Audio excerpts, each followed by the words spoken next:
So lesson 3 is going to introduce a couple of different things that we will definitely go more in depth with next year.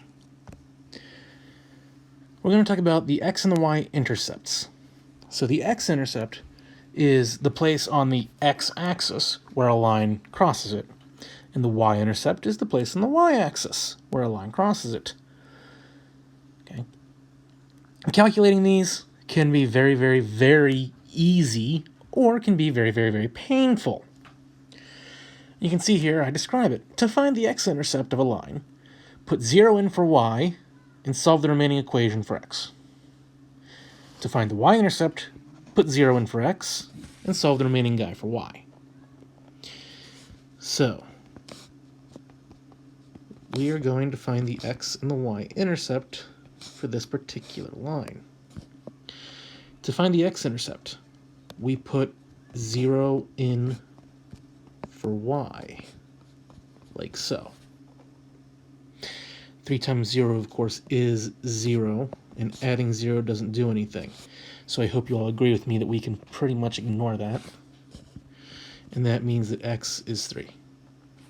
So the x-intercept is 3, 0. The y-intercept, I do the opposite. I put 0 in for x. Okay, I put 0 in for whichever letter I'm not looking for the intercept. And again, 2 times 0 is 0. That is essentially pointless now. And when we solve this out, y is 2. So x was 0, y is 2. X and y intercepts should be ordered pairs. X-intercept is always going to be the number you get, comma 0. Y-intercept will always be 0, comma the number you get. Normally, I would ask you to use these to graph the equation, which would just be plot these 2 points, 3 on the x-axis, 2 on the y-axis, and connect them. Am I really going to push that this year? Not with the way we're kind of left to do things.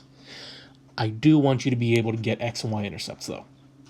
So you need to understand the main concept there is put 0 in for x, solve for y. Put 0 in for y, solve for x. Okay, and all the problems you're asked to do this on should pretty much be set up to work like my example here has. So nothing too strange. This next one is vitally important. Slope-intercept form. You're going to deal with this a lot in the next 4 years. So it's worth not just getting familiar with, it's worth memorizing. This is something you have to know. So y equals mx plus b. M is slope, we already know that, and we use b for the y-intercept because y is already in this equation and we can't use y twice. In this equation, y and x literally stay y and x. Okay? M and b get swapped out with numbers. So let me show you what this looks like. If the slope is 3/2 and the y-intercept is 5, then the equation is y equals 3/2 x plus 5.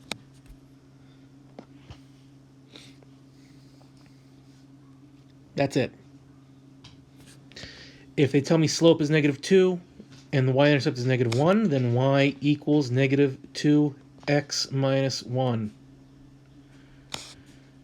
Y equals 0x plus 3. You could write that as just y equals 3, because 0 times anything is 0, and adding 0 doesn't do anything. I will accept 0x plus 3 here, just so we're clear. And this one would be, if that's right, y equals -3/2 x plus 0.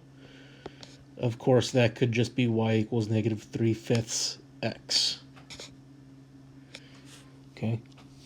All you do is slot slope in for m, the y-intercept or b in its position.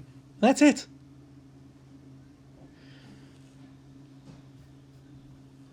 Will it always be that easy? No.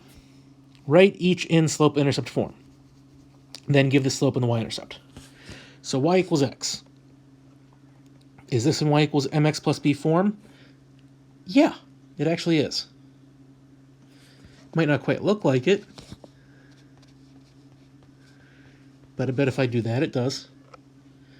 If there's no multiple on x, it's 1. And to have the y-intercept, since there's nothing there, it has to be plus 0, because that's the only thing that can be invisible. And now, it's a lot easier to look at this and see, hey, that's slope-intercept form. What's the slope? It's the multiplier on x, so 1. What is the y-intercept? It's the thing that's added, so it's 0. So slope-intercept form says y equals. This next guy doesn't say that. It doesn't even have y on the right side. Before we do anything, can we just flip the entire thing? And the answer is yes, we can.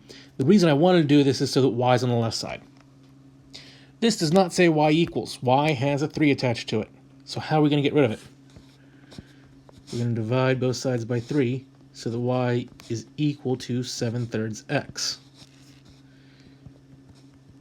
Slope is 7/3, the number attached to the x. The y-intercept, b, is the number added. You don't see 1. That means it's 0.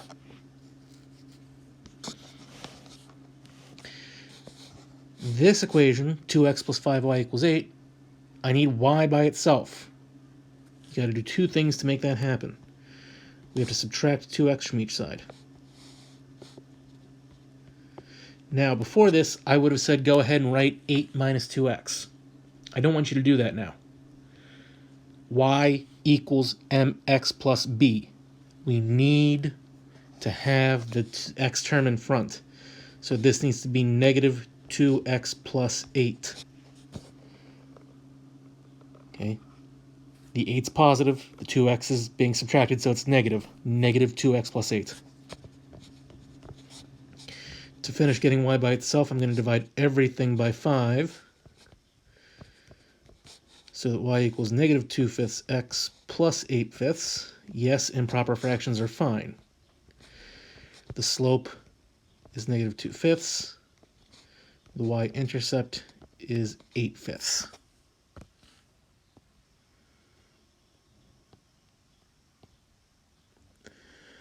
Okay. And then we've got a slope and a point. Or rather, two slopes. 2 points, even. 2 points. Step 1, I need a slope. And I can get that using the formula from the last section. So slope is equal to y2 minus y1 over x2 minus x1. 1 minus 1 is negative 2. 2 minus negative 3 is 2 plus 3, so that's 5. Now, we only need one of the points for what we're about to do. Doesn't matter which one. I'm going to use 2, negative 1, only because those numbers are ever so slightly smaller than negative 3 and 1. So y equals mx plus b is slope-intercept form, and I don't know b. But I do know m.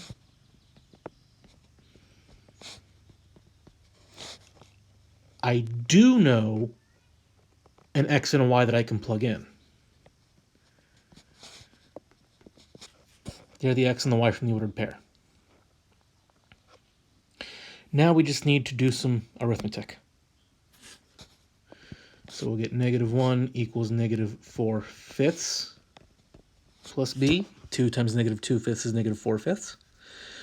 And we will add 4/5 to both sides. I don't really have the room to show that. Okay, but I'm adding 4/5 to both sides. I have negative 1 and positive 4/5. Different signs, subtract the numbers. 1 is 5/5. 5/5 minus 4/5 is 1/5. Negative 1 is bigger, so b is negative 1/5. Write your final answer in y equals mx plus b form. Well, okay, y equals m. We know m is negative 2/5. X plus or in this case minus b, which is 1/5.